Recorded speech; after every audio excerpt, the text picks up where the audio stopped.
Goeiemôre, ek hoop dit gaan goed met jou. Hoorie julle, ek het gister 'n Moses moment gehad. Soos ek besig om make-up te doen en ek het nuwe eyeshadow gekoop. En ek sien een van die klere het so 'n bietjie van 'n blinkertjie in en ek dink, ag, weet jy wat, ek gaan net 'n kans vat en kyk hoe dit lyk. En ek sit so in die hoekies van my oë sit ek 'n bietjie van hierdie blinkertjies, maar ouens, dis toe glad nie wat ek gedink het nie en dis net overwhelming blinkertjies asof ek op 'n stage gaan perform.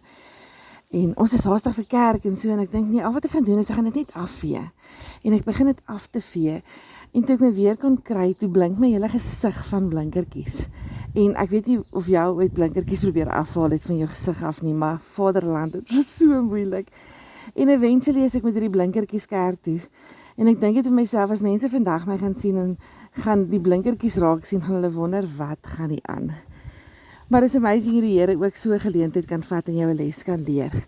Sien, Moses was 'n 40 dae op die berg, wat hy regtig in die Here se teenwoordigheid was. En toe hy afkom van die berg af, toe blink sy gesig. En hy het dit nie onmiddellik geweet nie, mense het dit agtergekom. En die rede vir dit is omdat hy in God se teenwoordigheid is. God se heerlikheid het op hom geskyn. En toe moes Moses 'n sluier dra sodat die mense nie met hom kan kommunikeer want sy gesig het so geblink. En ja, ek het gister gewonder of ek dalk 'n sluier moes opsit nie. Maar in elk geval, dis so 'n amazing les wat ek uit hierdie storie uit leer van Moses. En dis die eerste ding is, maak tyd om in God se teenwoordigheid te wees. Jy kan nie God vir ander mense wys en skyn as jy nie tyd met hom spandeer nie.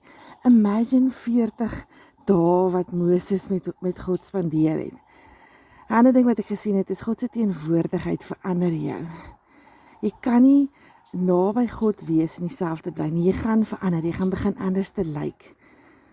Moses het nie probeer blink nie. Dit het natuurlik gebeur. Toe hy verhouding met God gehad het en tyd met God gespandeer het hy natuurlik begin blink.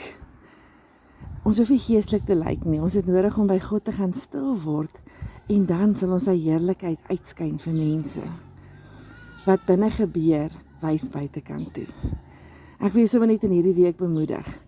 Sit blinkers op jou gesig.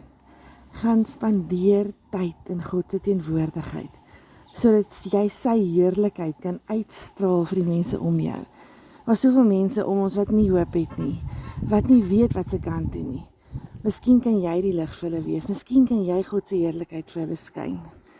Ek hoop jy het 'n lekker dag hê.